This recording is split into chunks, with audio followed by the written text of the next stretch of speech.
Start streaming. Start spreading the news. Here we are. This is where we are. All right. Okay, visual feed. There we go.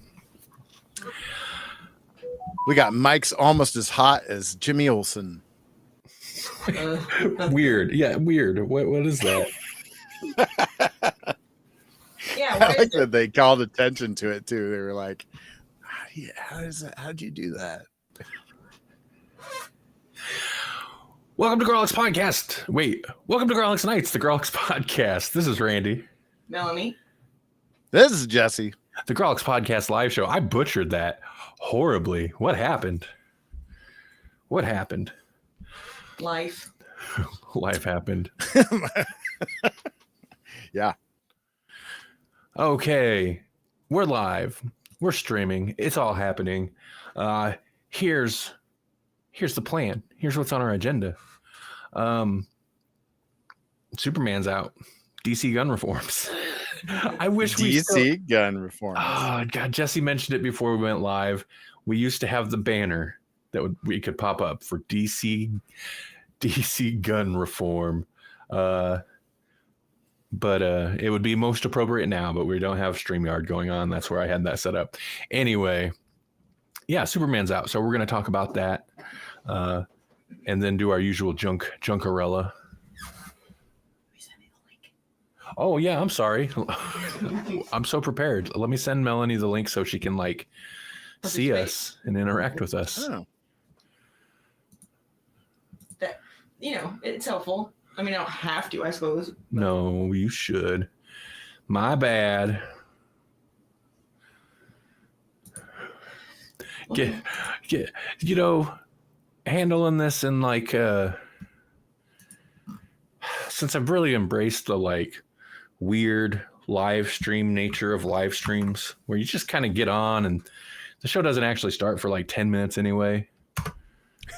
Yeah. I'm at a certain point. It's just going to start mid-conversation. We're going to talk for an hour and then it's going to end mid-conversation and nobody will really understand what's happening. That's the trajectory we've been on, I think. Fun stuff. Yeah, I think so. Well, in fact, we may have done that a few times without thinking. Right. It's more of an adventure that way, right? Right. Yeah, you don't know. I mean, we'll be in the middle of some of our best jokes at the end of the show and then be like, nah, it's time. Bye. Mm-hmm. Bye. An hour and a half later, we finally caught up to speed and nope, gotta end it. So before we get to any of that junk, whatever that junk may be, how are you two doing? I'm PG. Yes. Doing all right. Doing all right? All right. I was on my way to silence too. I already did it once too. It's all right. Forgot to put our phones on silent. My bad. Man, I don't even really know what to say other than yeah. It was a super week. Super week. Hey Jesse. Whoa. You been reading or watching or consuming anything interesting that we should ramble on about a little bit? Well, actually, there've been a few things because I went to Okamicon this past weekend and ran into Matt Fuyon, and he says he even watches the show once in a while. So that was kind of cool to hear that we have viewers once in a while. We got it. Sorry, go ahead. Yeah.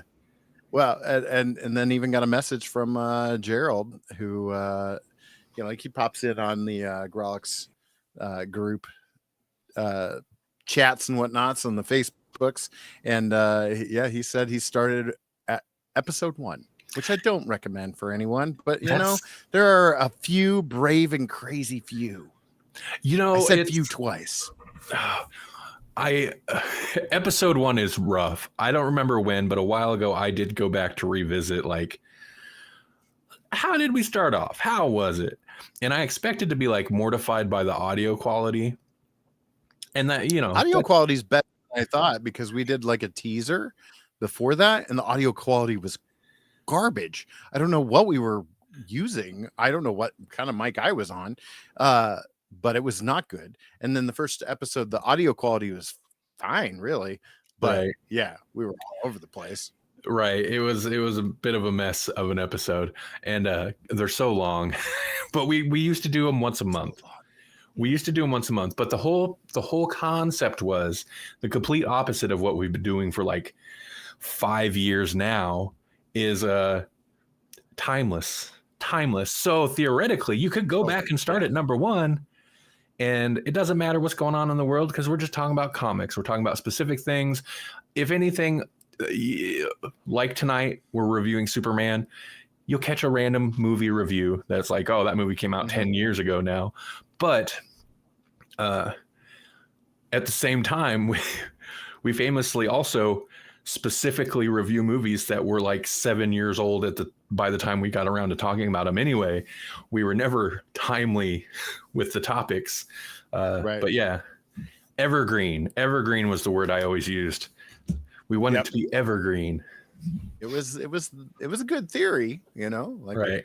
So in theory, like going back to the beginning and listening, you should be all right, but you're also going to be running into a lot of comics that have been and gone at this point, I think is Saga still running?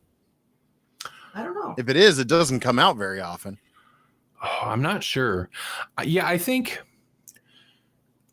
when we would talk about ongoing series at the time, yeah, that's a little rougher. I mean, on the upside, comics, like it's like a TV show. You can go revisit it if you never got into it in the first place. But sure, we did have our key feature being what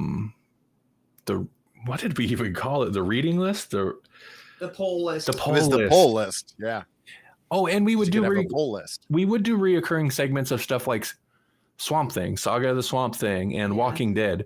And that still like is evergreen because you should still be reading those comics. Those are great. Mm-hmm. Even after they're done. Yep. Yeah.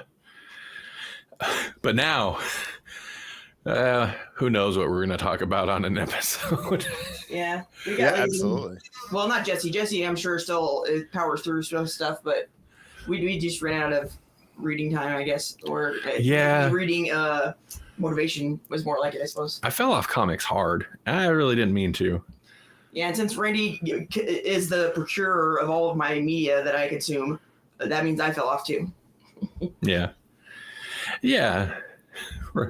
And I mean, if she really pressed me very hard on it, I would get her what she wants to read. But maybe people don't ever press you really hard. Exactly. She's not that committed to it either. But I do regret not putting up the live episodes just like on the podcast feed, because at this point, our live episodes dwarf our going for 100 episodes like threefold easily. Right. But then again, we've kind of kept the podcast feed pure. Yeah. Right. Anything that went on the podcast feed got at least a light dusting of edit. Yeah. Right? Yeah. That was the biggest thing. That was what happened at Grawlix podcast. Randy made podcast editing his job, and it ruined everything. I blame Castbox. Really. Castbox also, once I get paid to do something, it loses its its luster for some reason. I'm broken like that. So once you pay me to do something, I don't want to really do it anymore. Right. It's your job. Yeah, no, I get it. As someone who just finished up a couple of commissions this summer, it's like, right.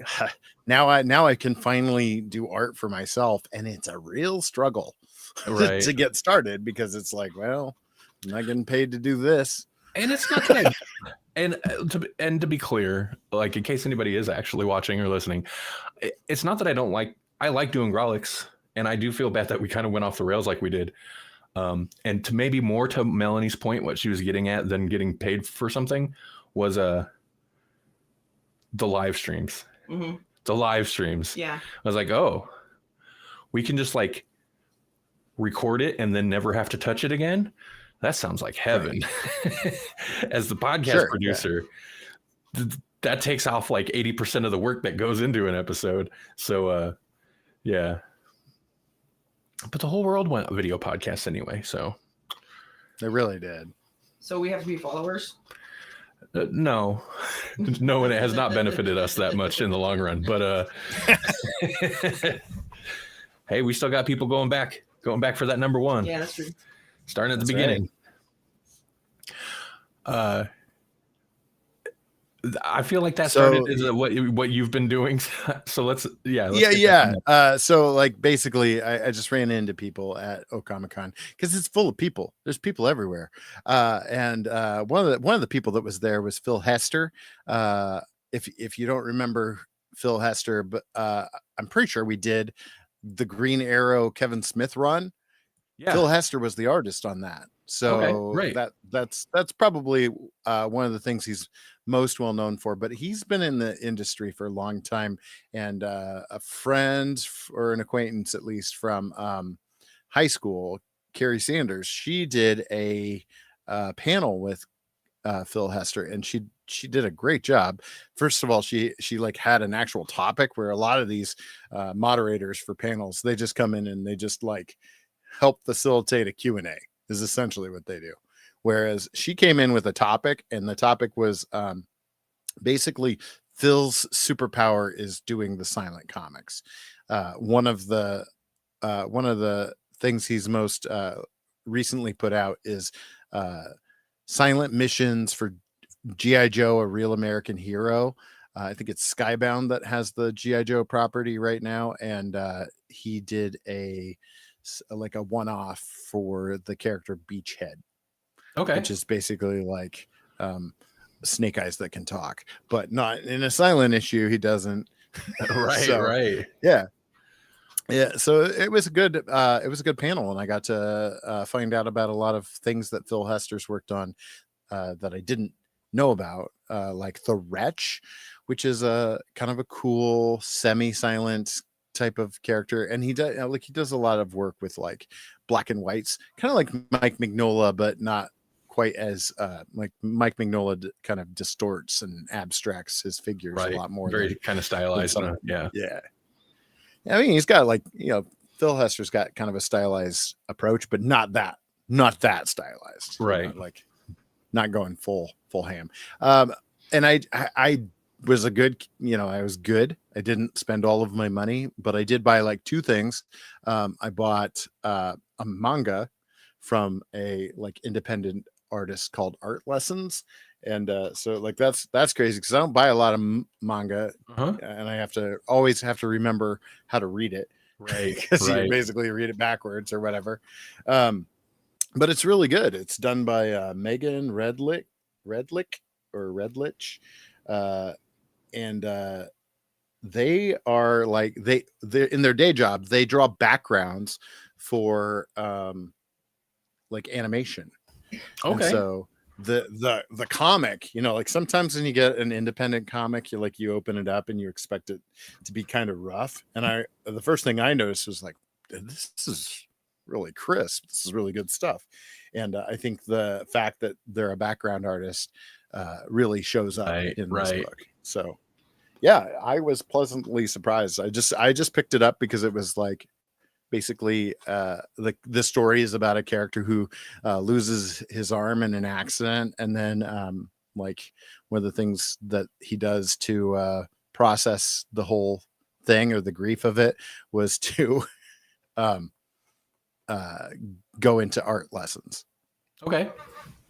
Interesting. So kind of like art therapy kind of deal. Yeah. Cool.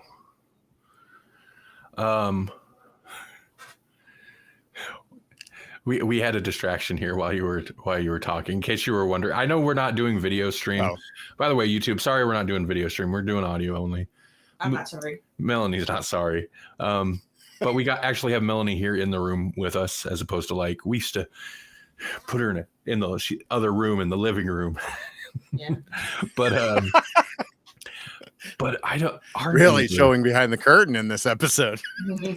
one of our neighbors is a loon, and I don't know what he was on about just now, but he was screaming at the top of his lungs in the hallway. I don't know what he was on about. Oh, So I'm sorry if we seem distracted during part of your part of your bit there, Jesse. But oh, you're fine. That's why I laughed, because I saw Melanie's head bobbing back there, and I didn't know if she's like listening to some music or what. And no, it's a screaming maniac. All right. Never mind. I'm not going to say. Okay, don't say it. If we still did titles, for the episodes, that's what this one would be called: Superman and the Screaming Maniac. Right. Yeah. Okay, let me think real quick. I'll talk about it just super fast. Because on the weekends, what I've been watching without Melanie, I've been doing a little bit of a kung fu binge. And let me pull up my Letterboxd profile here. A bunch of Jackie Chan primarily. Police Story. Police Story 2. Yeah. I am conflicted. I like Jackie Chan. The stunts are always amazing. The choreography. Yeah. My ratings for those movies, I'm like. So, Police Story, I found very slapsticky and ridiculously goofy, and the stuff. Police Story 2, Racing Condor level campy, or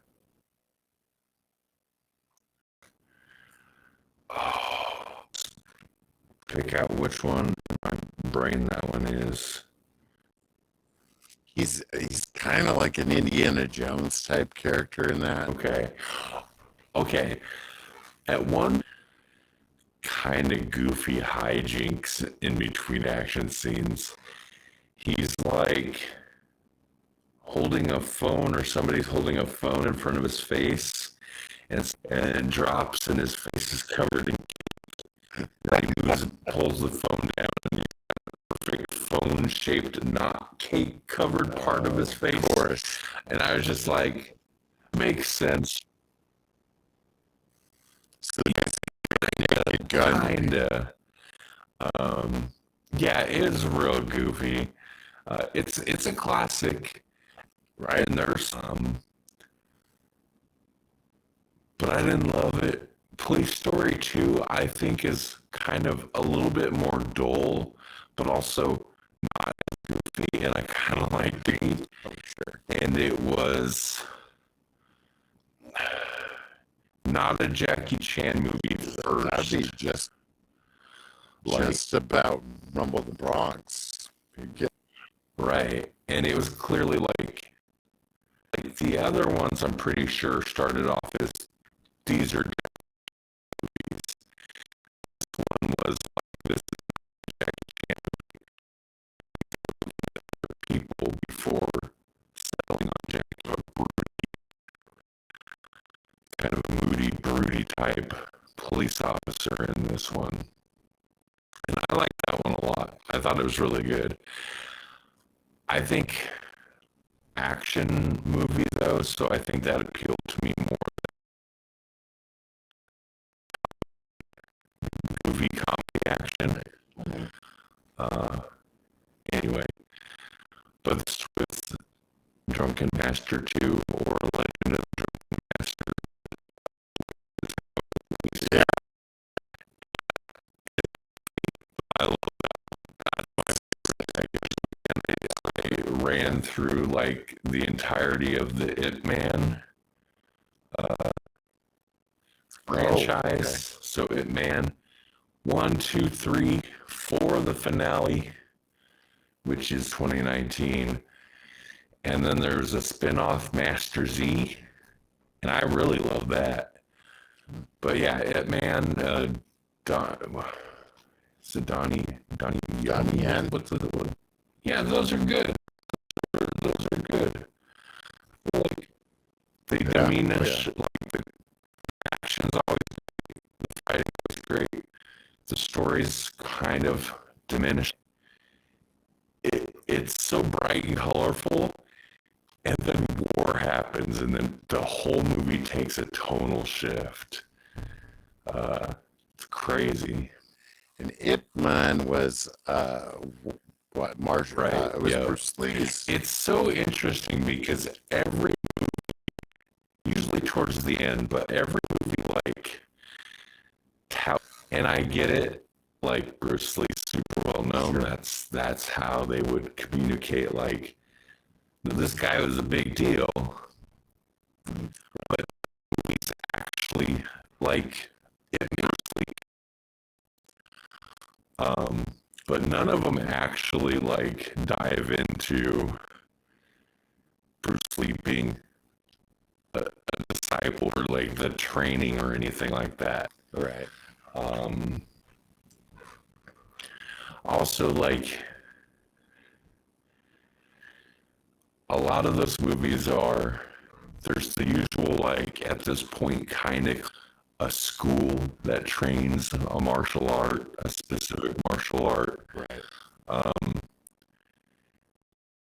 But also framed around real life. Each movie is tonally very odd because it's like, oh, here comes the thug looking to pick a fight because he wants to open his own martial arts school. His wife has like, oh, none of that other stuff seemed all that important anymore. Right. But I guess that's also life, so that's...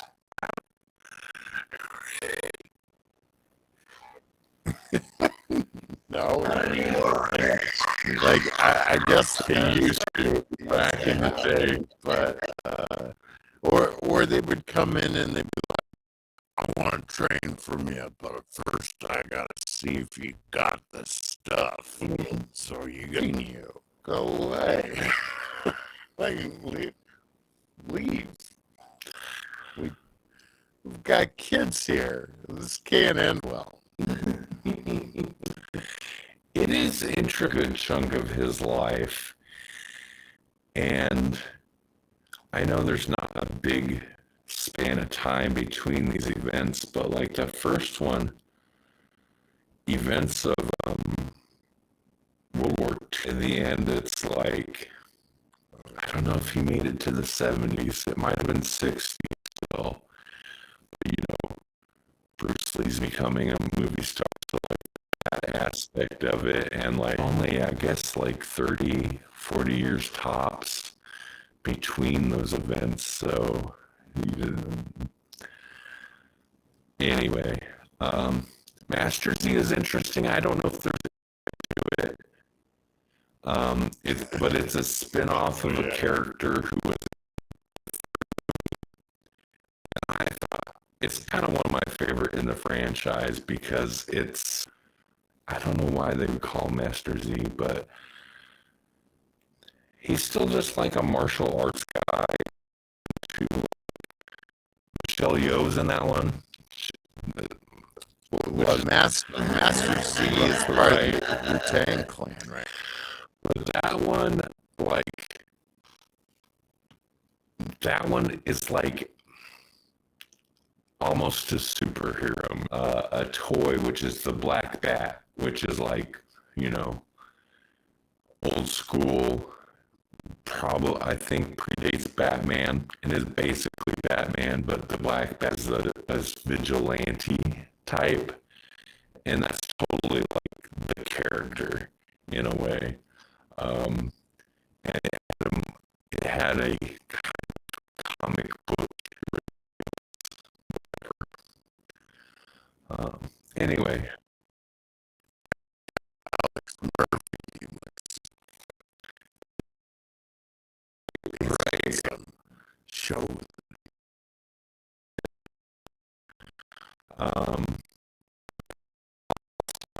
That went on longer than I anticipated, but yeah, I can actually segue What? into Legends.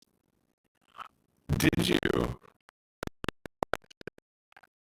It was right.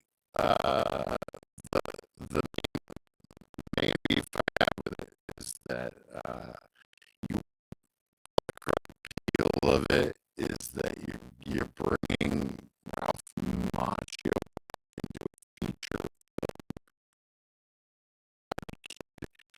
after like 30 years or something, and then he's basically just like the cameo. Oh, His impact on it, and you could even argue it should be very minimal, but it's like he is the side character that they just kind of bring in, like that's on the post. yeah, it's like you know, and even Jackie Chan's not in it that much, which is fine if you think about it. The training sequences maybe more poignant, but like Miyagi is a big deal in that, you know. And I don't know, the things I liked about it were they literally pull footage from. That's how they're able to weave the whole thing together. Clip where Miyagi's talking about his, you know, like one of his predecessors that got drunk on a fishing boat and that pushed them all the way over by China, and that's how you get the branch. We've got 2 branches, 1 tree, yada yada yada. Okay, sure. It was good, but like, man, after having Cobra Kai for like 6 seasons and being able to flesh out a story, this feels so fast, and it feels very undercooked comparatively. It's just like bing bang boom, I'm in a tournament, I'm gonna win because I trained with these 2 guys, and the end. That's weird. That's weird. Yeah. Are they at least doing But karate? they are doing some karate in it, but it's a lot of kung fu because this is a character that's actually a family member of Jackie Chan's Han character. So yeah, I mean that, like, it's almost all kung fu. The one thing that I thought was really fun in this, and I don't remember if it felt this way with the Jaden Smith one because I've only seen that one like once, and I was like, I didn't need this, and I still don't need, and I don't need to see it again, kind of thing. That's kind of how I felt about that one. This one, it felt like a Jackie Chan movie in parts. Like, I think Jackie Chan probably had a fair amount to do with the fight choreography. Not that Jackie is doing those kind of crazy stunts, but the kid, the karate kid, who's kung fu first and then learned some karate. He looks like he's in a Jackie Chan movie. There's some stuff. Sure. Okay. Like, oh okay. wow, this is straight up Rumble in the Bronx stuff. You know? Right. So that was kind of. I enjoyed watching it. You know, it's fine. I can see why it's probably grossing as much or more than any other Karate Kid movie that's ever been made. From what I understand, and that's just that's before we add in international numbers. I think globally it's going to do pretty darn good. So, anyways, I just thought, oh, you're talking about Jackie Chan. I watched a thing. So it was good. It was great. Good segue. I do also want to Ip Man 3. Mike Tyson's in it. Oh, so yeah, he fought. Was Mike Tyson like fighting at that time? No, he played somebody Mike Tyson, else. I don't think was fighting in the 60s. Weird cameo to have in there. Melanie, anything you consumed, watched, enjoyed? They're fun. That was the sound.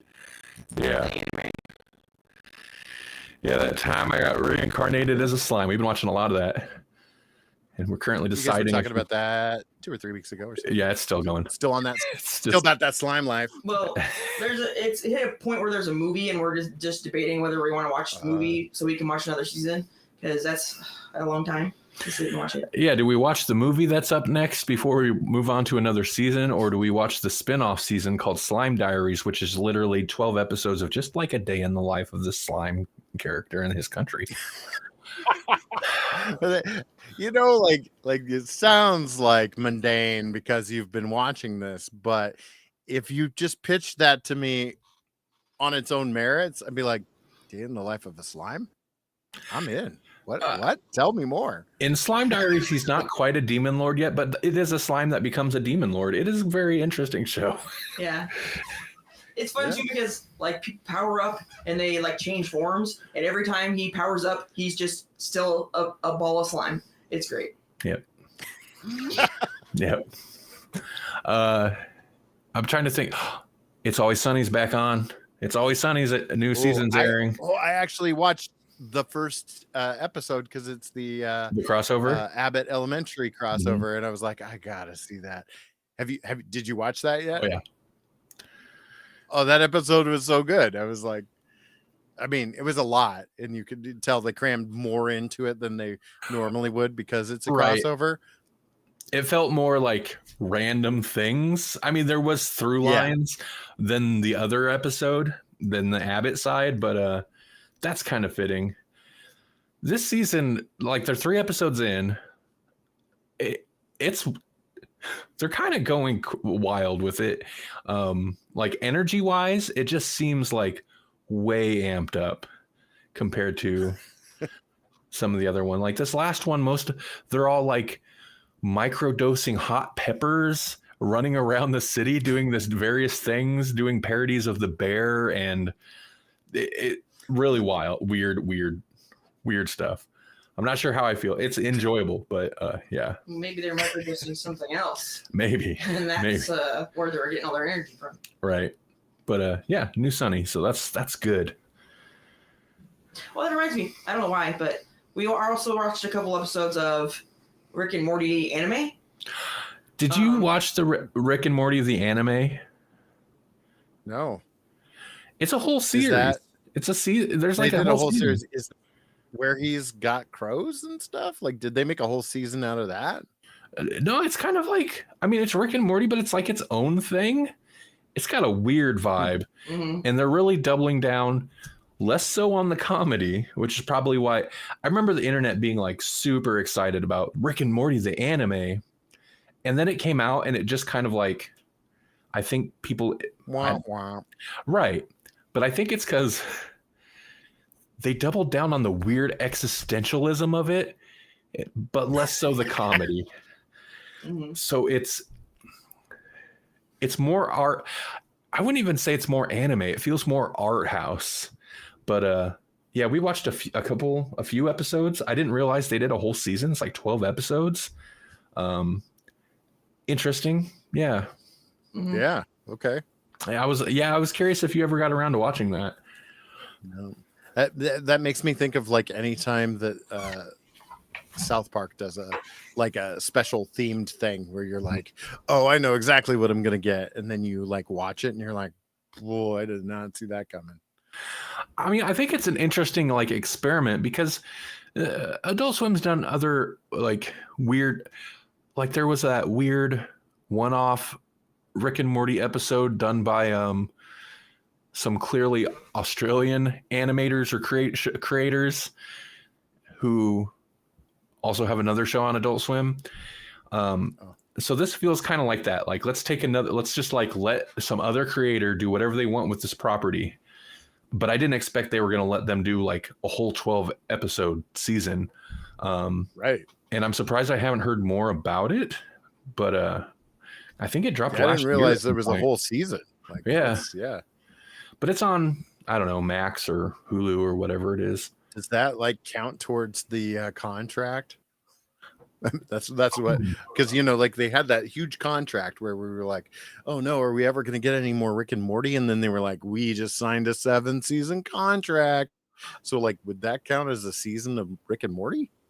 It could, but I kind of feel like it might not because like the production and creative team is totally different.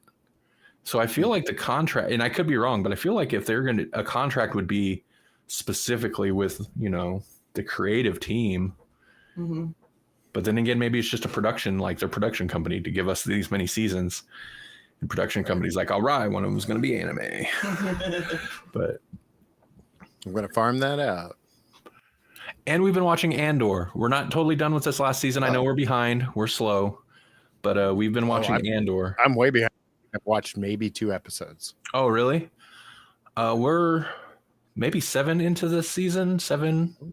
I think there's 10 or 12 this season, the episodes this season. Oh, wow.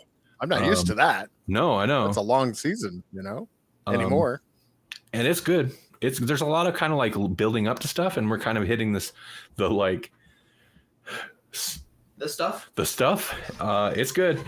It's heavy, and there's also a whole lot of like when all the LA stuff.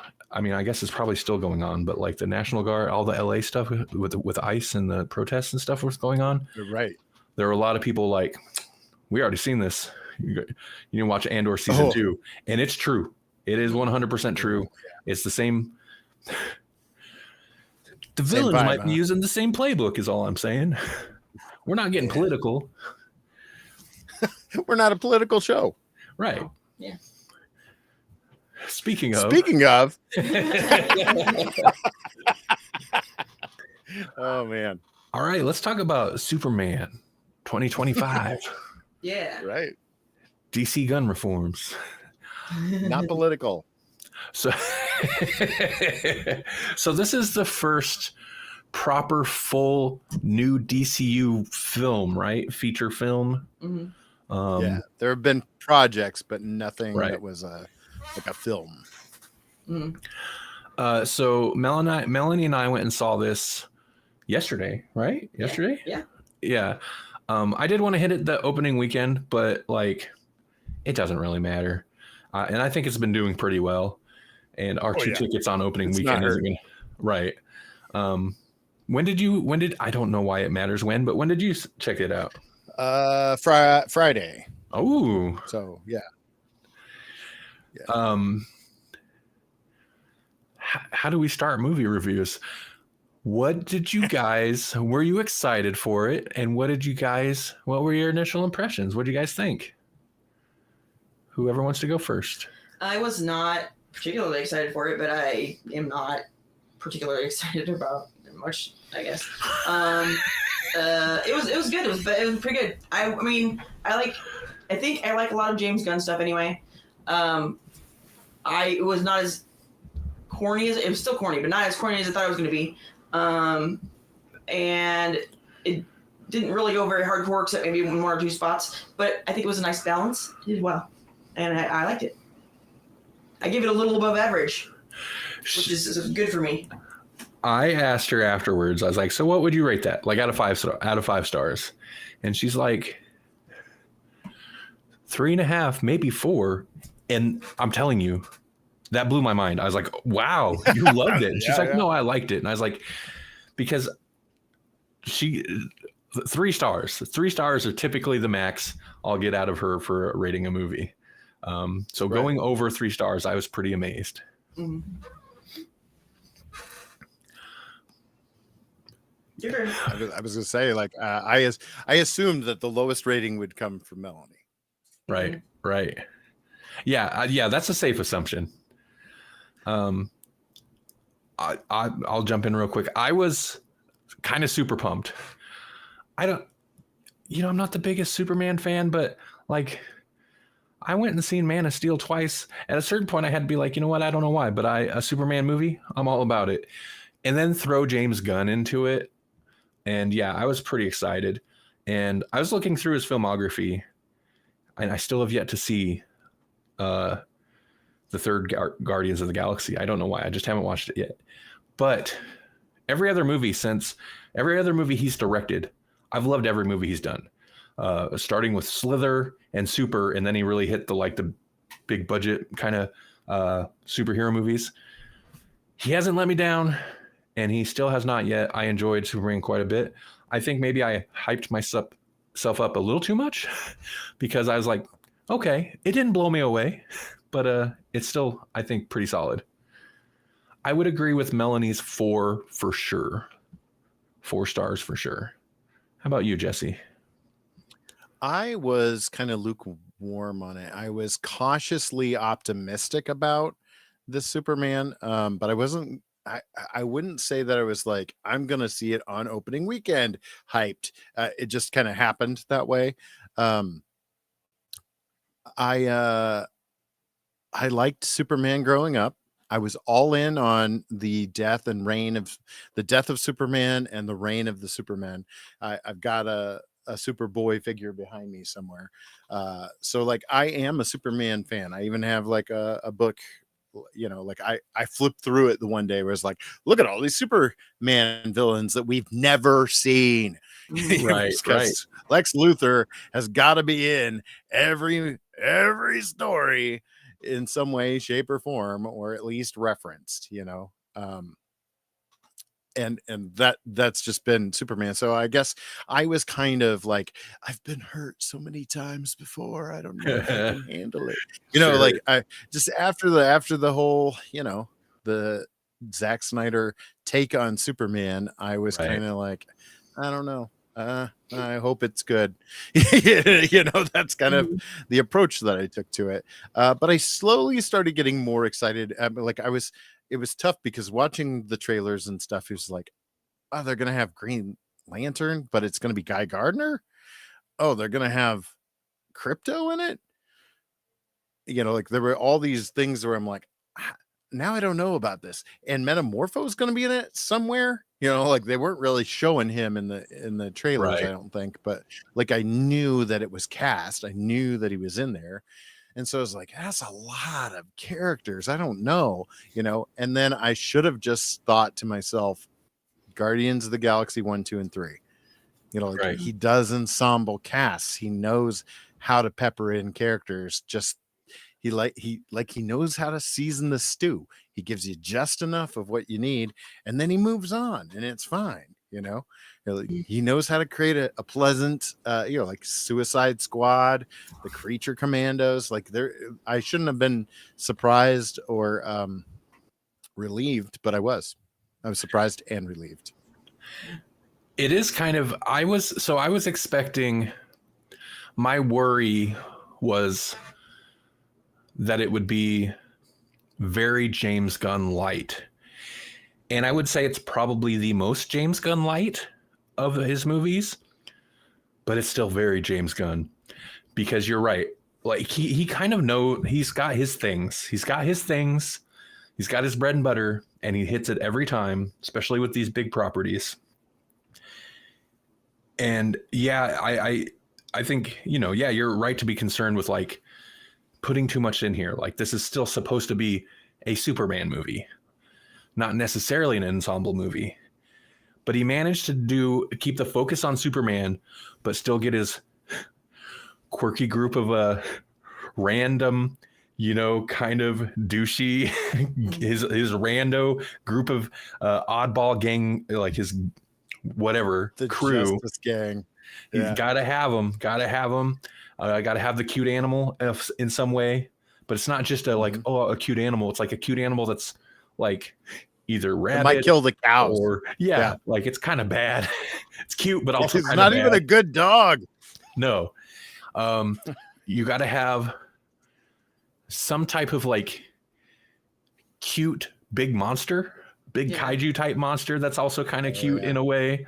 Like you got to have the 2 of them, I think, this time. Yeah, you got to have the weird looking character who's maybe a villain, maybe a good guy, but they're probably very colorful, but also kind of sad. And you had that with is it Metamorpho? Is that or what is his name? Metamorpho in the prison. Yeah. And the baby, or yeah. Of course, the musical numbers. Not as many crazy musical numbers in this one, but they're still there. Cool music picks. Yeah. The fight where she was in the bubble was great with the music, the timing. I love that. Guy Gardner, just his whole character, and then just like when they were fighting towards spoilers, they're fighting like an army towards the end, and he's flipping tanks over with the middle finger, like green hand middle fingers. That was perfectly Guy Gardner. Nathan Fillion hit it perfect. Right. So it was James Gunn light in a way, but still 100% James Gunn throughout. So I was very pleased with that. Mr. Terrific was terrific. I was right. Of all the people that was like, I was always kind of like, really, Mr. Terrific? I like Mr. Terrific. I like him in the comics, but I didn't understand what he had to do with the Superman movie. And then, like, he just works perfectly in this movie. Mm-hmm. I like it when Hawker was attacking people and she was like, ah! Like the her little hawk scream was ridiculous, and I loved it. It was really good. Yeah. Sorry. No, it was good. I don't know how James Gunn just embraces the goofy comic book elements that most filmmakers will like shy away from because they're worried it'll push it too campy, too over the top. And I just don't know how he makes it work, but it works. There's a lot of like real goofy stuff in here, even down to character designs where I'm like, wow, that's almost comic book accurate. Like that's that character here or whatever. But I feel like for me, its shortcoming is also kind of like still a super smart thing. It moved along at such a pace. There was a lot, but I feel like it wasn't overstuffed. It was just like, I could have done with more character scenes, as odd as that sounds, a little bit more Superman interacting with other characters, or a little bit more like, let's get a little bit more of that Justice Gang group dynamic, or even in the random people at the daily. So you're saying it should have been 3.5 hours long, and then we needed an extended director's cut to come out. Yeah. Also, where's all the slow-mo? Yeah. I expect all that action to be in slow motion. Set to Ave Maria. You know what it really needed? It needed one of those scenes from the cabin in the woods where it shows all the people in the cubes. That's what it needed. Right. Yeah, that seems like a setup for like Easter egg hunters. Mm-hmm. Oh yeah, I'm sure there was. But at the same time, like when it opened, the way it opened, I was like, that's so smart. The whole 30 years ago this and like 3 years ago this brings you right up to speed. We're not doing origin stories. Metahumans exist. We're not getting bogged down in any of that stuff. Boom, Superman's here.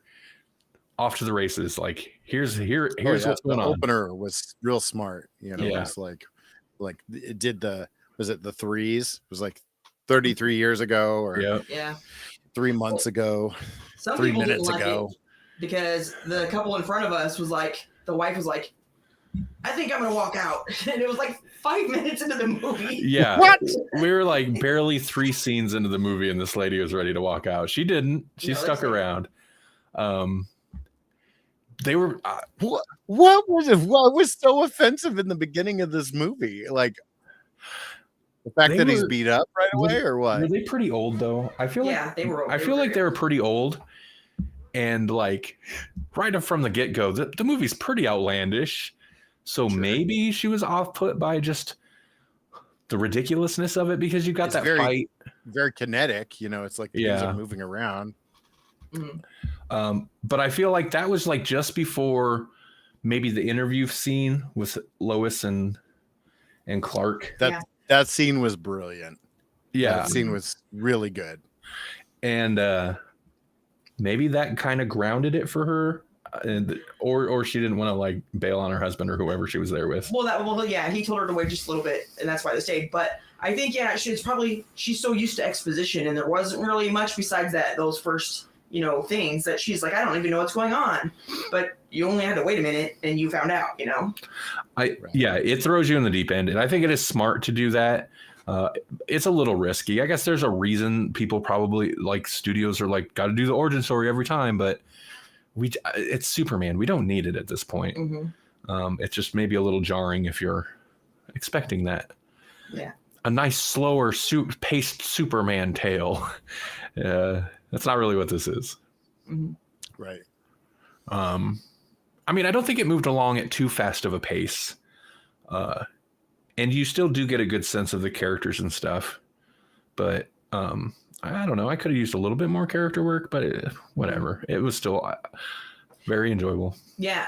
And like, they did show him like be nice to Superman once, and it still was really brutal. But the one guy that they killed in front of him in the cell, if they had spent a little bit more time with him, that would have been even more impactful, I think. But I guess they didn't really even need to, because that was still like kind of shocking and hardcore. I do know. I read an article not long ago that they did pull it back in some areas. I know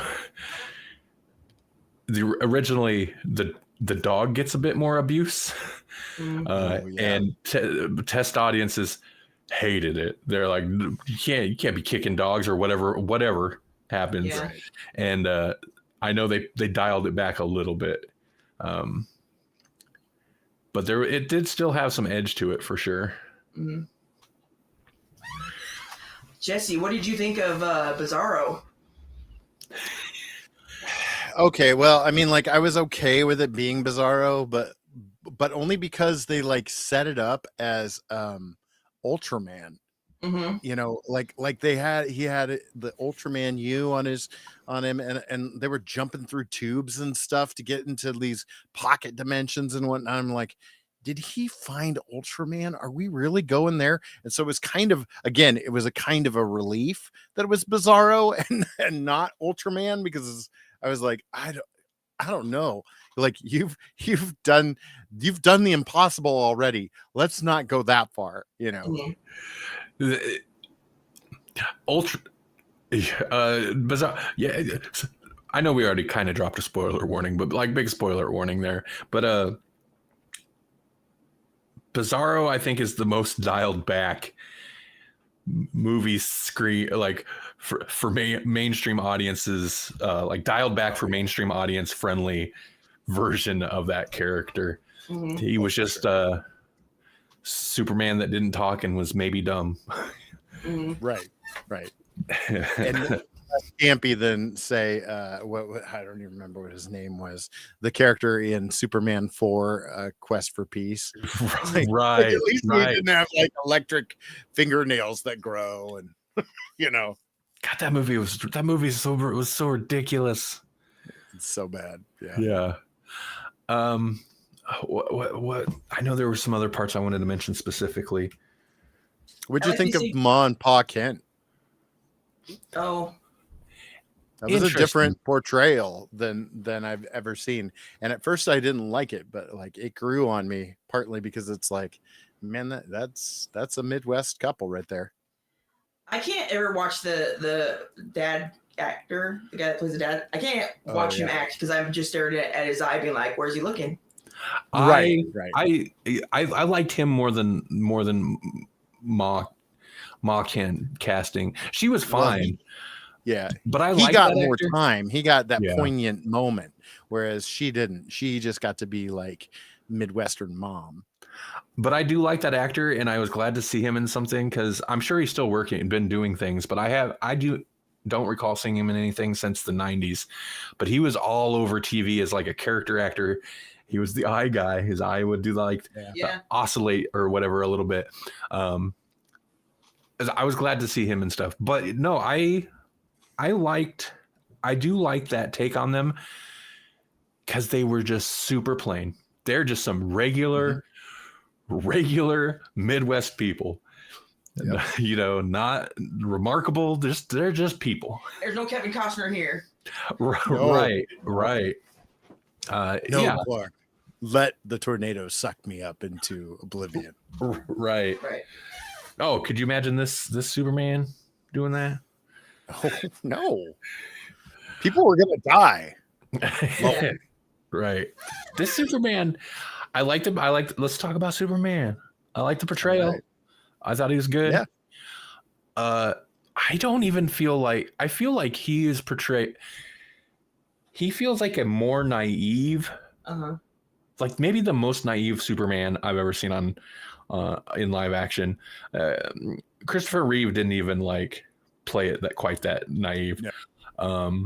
But that's fine. That's fine. I kind of liked it. Right. Hypno glasses. Huh? Hypno glasses. Hypno glasses.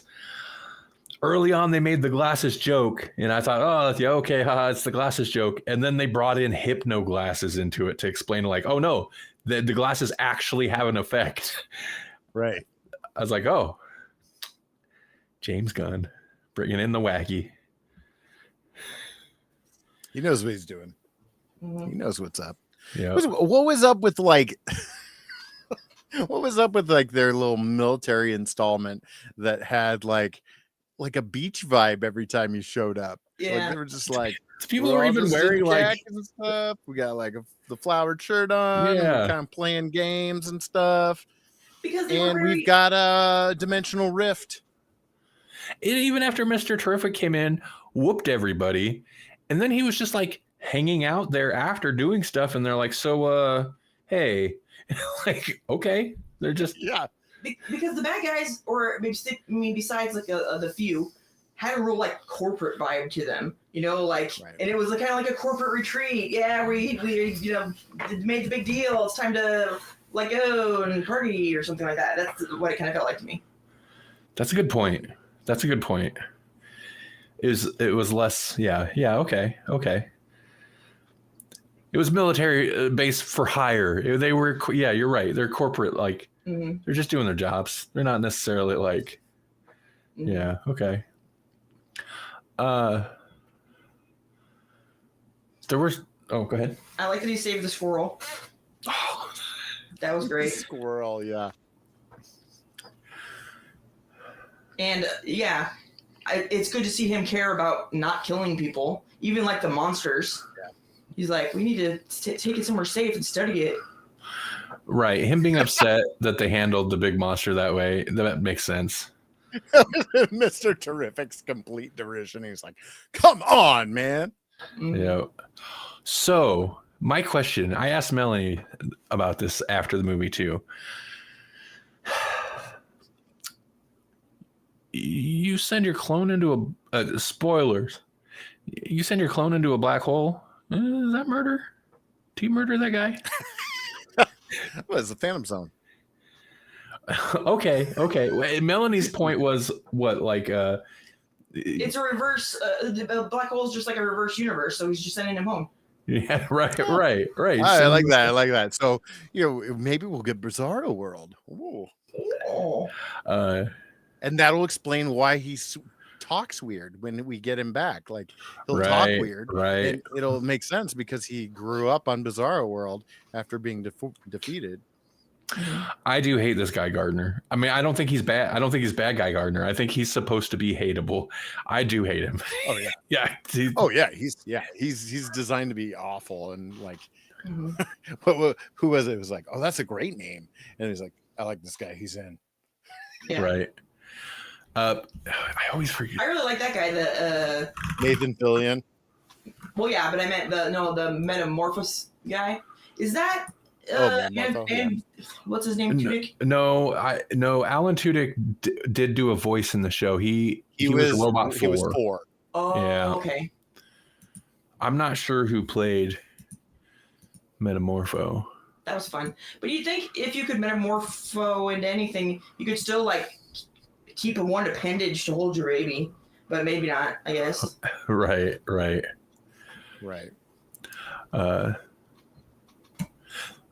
That was pretty harrowing, like action sequence in that other in the pocket dimension, and I feel like they were smart to make that baby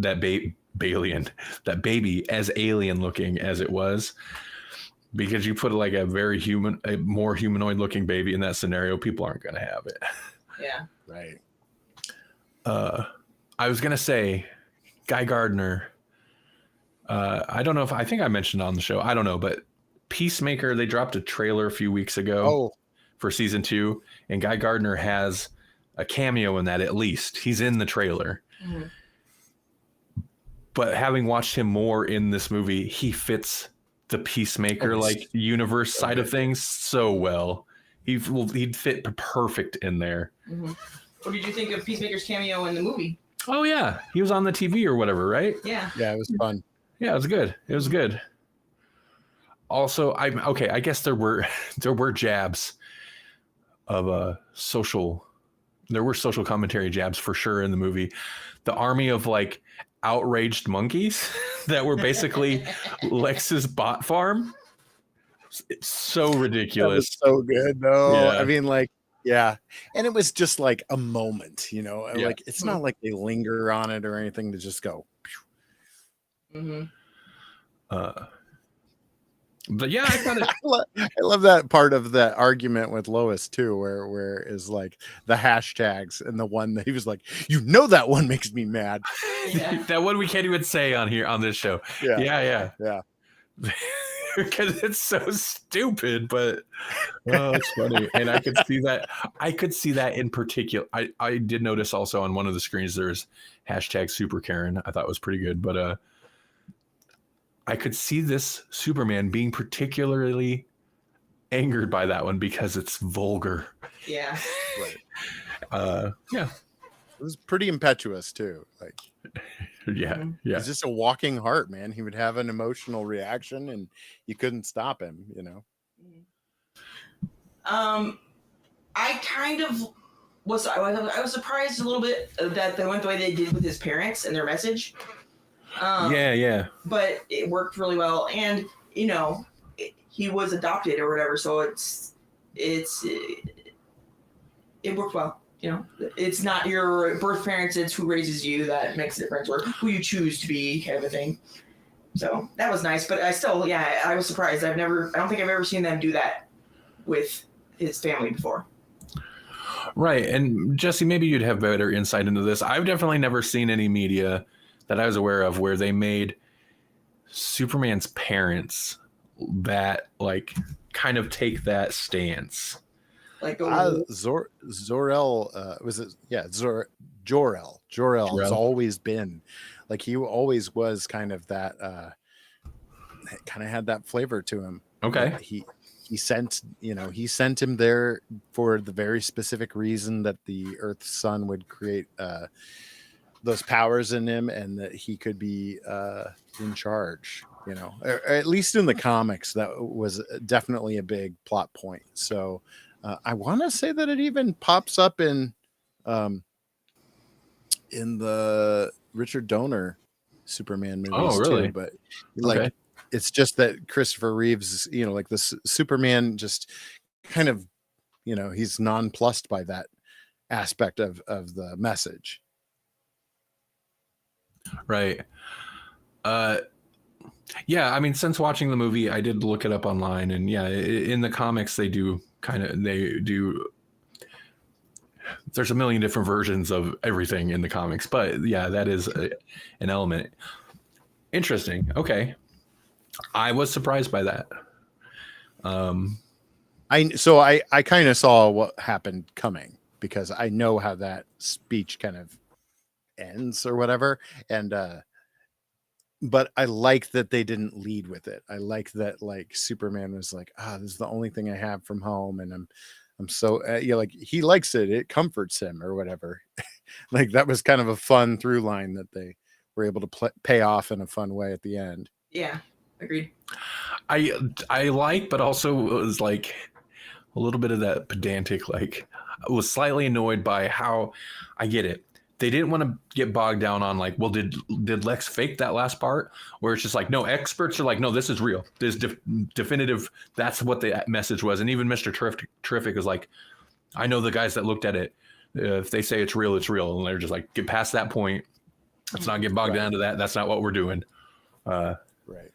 Yeah. Smart, but also there's a minute missing. Ouch.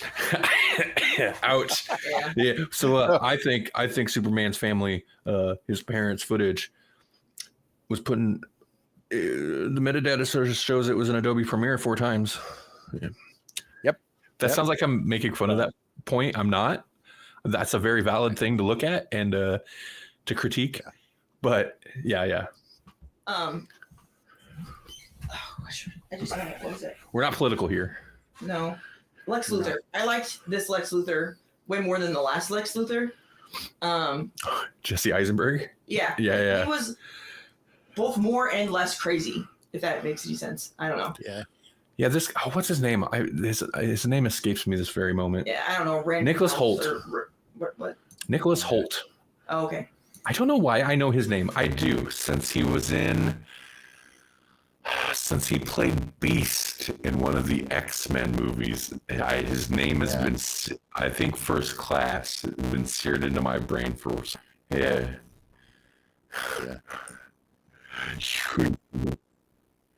He played as succeeding. Mm-hmm.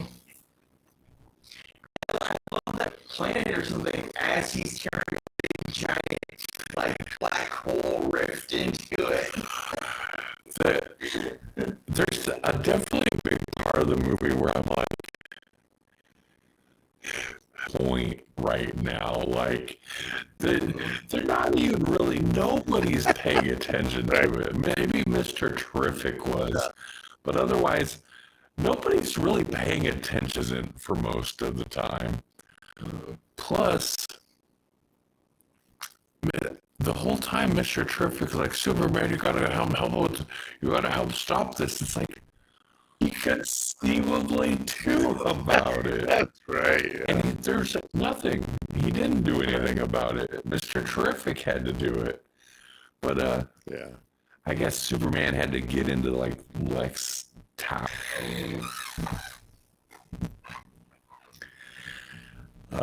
I mean, I don't think that hurts it. It was just kind of funny to me where I'm like, that seems like almost a minor plot point.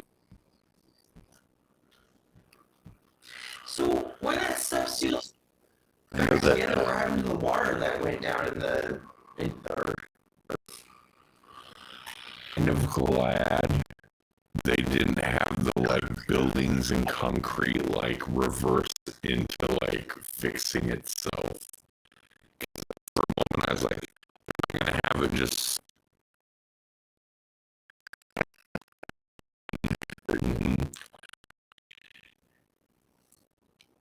they still gotta rebuild those buildings. You can't have you can't have it in half leaning against itself. It's a little.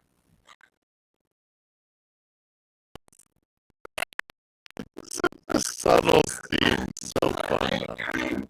Evacuate a city that size in that amount of time. Right. Well, and then there's that whole scene where buildings are literally doing damage. So Zack Snyder dirty when they talk about how much collateral damage happens in that, because it's those buildings are full of people. Not out. They want to cross that bridge. I seen it. No, I know. The destruction. Yeah. That would have been. That was catastrophic. Feeds or whatever that they had playing about the cost of the building, damage. Oh yeah, damages. yeah. I feel like this movie though gets more of a pass in that respect because of the tone of the movie. Right. It's much more. I kind of overlooked that instead of grim dark. The city being torn apart with everybody in it was kind of the point in Man of Steel. The president or whatever he was of that other country, do you think he was meant to represent anybody? It was pretty wacky, and they were trying to run with this secret harem joke, and it was ridiculous. Nothing was inspired by modern, current-ish events. I think would be disingenuous. Yeah. But conflict stuff isn't anything new. What was it? The very first Superman, he had to directions. It wasn't or Superman movies always like scheme to Real capitalize on his real estate or something. Yeah. He bought up all this real Yeah. estate, and he was gonna create a new coastline. Yeah.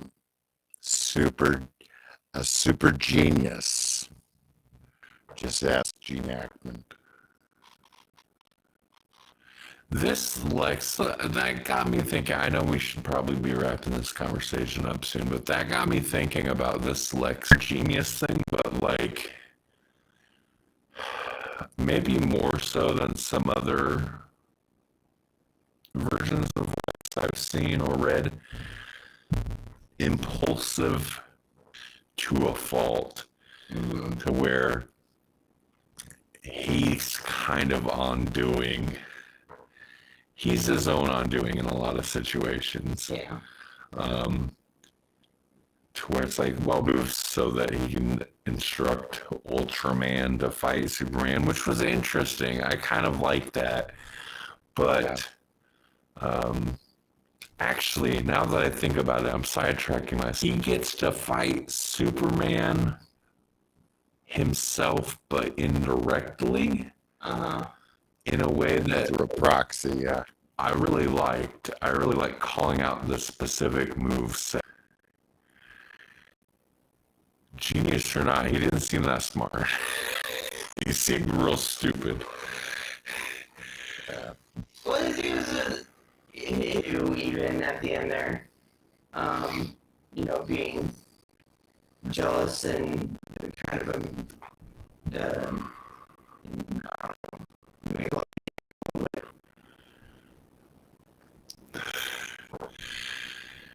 letting the not even undoing the like fissure, whatever the thing tearing the earth apart, just disconnecting your little control center and flying off as it like destroys your building, just not even concerned. Yeah, right. That's interesting. Krypto, I think they handled Krypto as well as anyone possibly could. But I know that we're like, oh man, they're gonna do Krypto, and that could be the thing that ruins this movie. That end of the movie, finding out that Krypto wasn't actually Clark's, that Krypto was actually Kara's. Yeah. I think the risk is if you make Krypto, then you're getting into like straight up cartoon territory. Right. Where the dog, like misbehave all the time is kind of smart. To where it still gets to act like a dog. But also then having it be Supergirl, why Clark hasn't trained the dog. It's not his dog. It makes more sense that he'd be having so much trouble with the dog. He's just watching after him. Why he's so I thought that was a really nice touch. Mm-hmm. What even this, like he becomes a little bit unhinged about trying to find the dog, right, to his own detriment. But like that whole scene where he's like, because the dog is alone, like he has that whole moment and to get you a little bit. Almost get you a little bit. Yeah.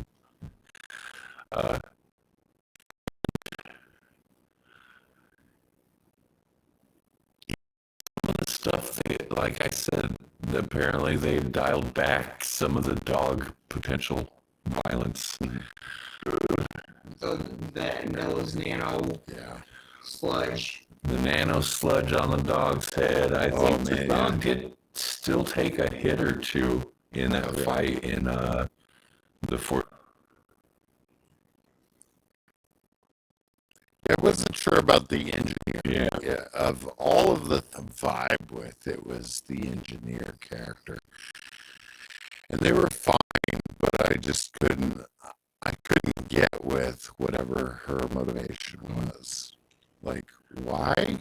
She just that Doesn't like was that her? Well, at one point, she said something to the effect of like she didn't, basically almost like what do they call it? The sunk cost fallacy for this. So I think she said something about like I didn't sacrifice my humanity to whatever, something to those lines. So I think the idea is like sort of like, nah, whatever. I'm not really into this like going after Superman. Like, then why did she let Lex rob her of her humanity or turn her into this thing? So I think that like nano part and the effects were good, but like visually I wasn't kind of crazy about her just character design. I'm not sure what it was. Whatever the deal was with the Oh yeah, the like kind of just general soldiers. that fly around. They're just people in suits.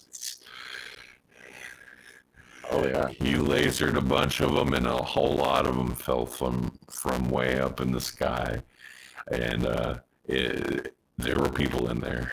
Yeah, That's true. And you know what? If you've ever seen an action movie count, Yeah. you can kill 150 goons, but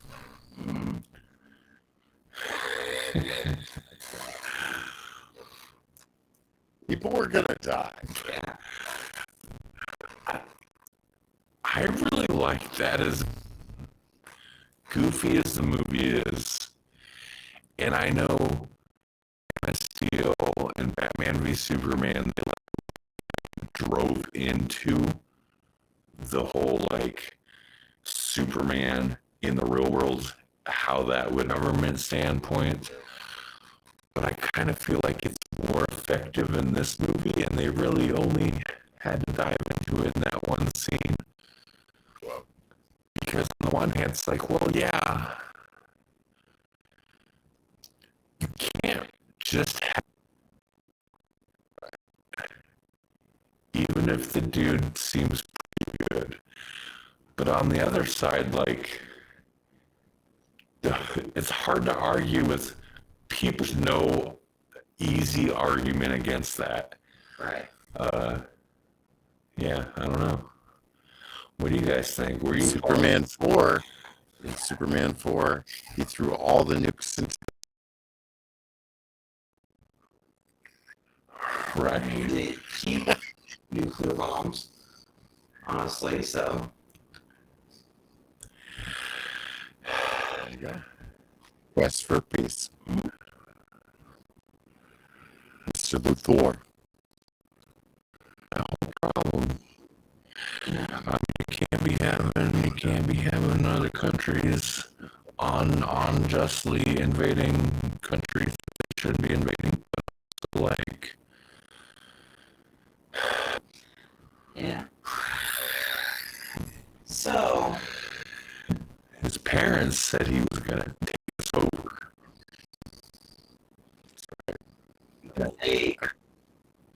It is amazing. It's amazing.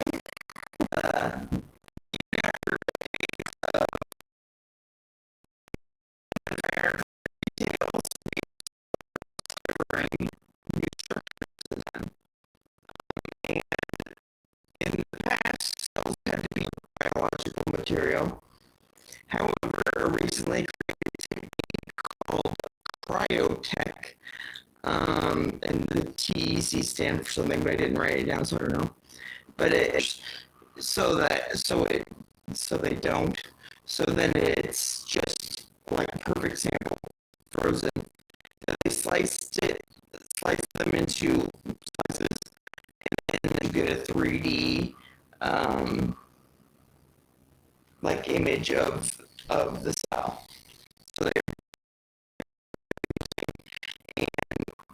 that technique, they hemifusomes, which are like a membrane-bound organelle that appears to work like a sort of sorting station. The contents of the cell, as you know, they use things up, and then it sends them to wherever they need to be, Like a sorting hat. in your cell. The analogy they used was a loading dock, but I don't like that one either. Okay, researchers. You got the powers. The power. Yeah. Get wasted. And then they realized that these, what are they calling them? Whatever organelles, aren't how it does yet. So there needs to be more studies done, but they're really excited about it, and they hope to figure out how it works and what role it plays in the creation. That's it. But yeah, new little sorting hat inside our cells that we just found. That's why you eat fruits and vegetables, because then you have, healthy materials for it to use instead of plastic and crap. You'll have more Hufflepuff in your brain and less Slytherin. Yeah, Maybe less that's right. microplastics. That too. I just want to be a robot. No, you don't. Don't lie. I know you. You don't want nobody hacking into your brain. You already told me. That's true. Well, one thing we didn't talk about was like Steam sale, Steam summer sale. Right, you're right. Did you buy? Okay, so RoboCop. Did you buy? You made a RoboCop mention earlier. I didn't get RoboCop, but I did pick up a few games because they had like a lot of like Final Fantasy stuff on sale because was it the 25th anniversary of 9? So 9 was like $5 or something. Nice. So I was like, yeah, I gotta grab that. And then they made a sequel for Final Fantasy 4, and they did that like years ago. And it was on my radar, and I was like, that's interesting because 4 was one of my favorites. It's one of the few that I've beaten, as far as Final Fantasy games go, because like 4, Jake and Lou beat 6, and then I beat 7, and I beat 9. Like those are the only Final Fantasy games I've beaten. So the fact that 4 has a sequel was like very appealing to me, and it was sure, because it was on sale. And then I don't know, I'm just a sucker for these games that are actually card games that you can play on a computer instead. Like Love Letter it's a fun game. You can play that, but you play it as a video game and you don't have to have people. So there's one called One Deck Dungeon, and I had the card game, but it's really complicated. So it's like I kind of want to just get the video game version because it's like $3 and it'll teach me how to play it. Right. But I'll probably never play it now because now I got a video game version of it. Other than I hate the way that they roll the dice, and I feel like that's a cheat. Like it's like there's an awful lot of ones there. Come on. Really? Oh, you don't trust it's a random number generator. Yeah, the RNG of the game. I did buy a couple games. I bought that RoboCop game, RoboCop Rogue City or whatever it was called. Rogue City. It was on sale for like $5. I got the $6 one, the Murphy something version. I don't know. It's got some extra bull stuff. And not on sale, Tony Hawk Pro Skater 3+4 came out. So, and that's actually what I've been playing. I've been playing that a bit. It's okay.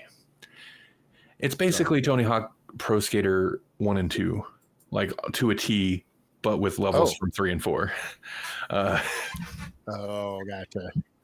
Which Does is it not have the moon physics and stuff that you can unlock like in 3? it does have. Oh, I don't know about moon physics. It does have a kind bunch of of cheats. that kind of ruined it for me, honestly, but it was fun. Right. to I have don't the know moon if it physics does and be able have to do moon crazy. It's got the bonkers perfect stuff. balance cheats and all that. It is kind of a cop out though, because like Tony Hawk Pro Skater 4 was the first one where they went not fully open world, but basically like open, like larger levels, and you didn't really have a time limit. You roamed around, found people that would give you objectives and stuff like that, and they didn't do that. They took those levels and then made them like the 2-minute time limit, changed a bunch of the goals. So people are pretty unhappy with that. And I kind of get it.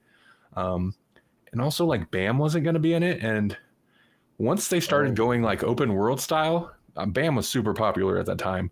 Like the idea of him just not being in it. It's like, why he didn't get canceled. He became an alcoholic. That is rough, but like, why did Tony Hawk supposedly have to fight to get him in there? And why is he like a secret character? Like he should just be in the roster. But weird decisions like that. Overall though, it's enjoyable. We've went long. We've went overtime. Yeah. We're amazed. We're almost 2 just hours. stopped there. We're almost to old school Grawlix numbers now. Let me tell you what else. No. Oh, there we go. Now it's not Grawlix until future. Melody's really really reined us in properly. Right. Okay. Any final things we want to mention before we bounce out? Nope. Nothing I can think of. Okay. We did it all. Hey, Helix Rock Radio. I'll probably be streaming live tomorrow. I did a replay last week, but we'll see how I feel. I'll have music for you either way, but I'll probably be live tomorrow here on Helix Rock Radio, rockradio.live, playing some extreme metal. I might as well take this opportunity to then sign off from Helix Rock Radio. Bye, Helix. Bye, Helix Rock Radio. Helix. Grawlixpodcast.com if you want to hear more. Not political. GRAWLIX podcast.com. Never mind. I was about to say something, but I won't. Bye. Bye. That's quite a way to sign off that. Bye. YouTube. Bye, YouTube. Bye. See you, YouTube. We see you. You can't see us. You can't see us, but we see you. We're watching you. That's right. Every move.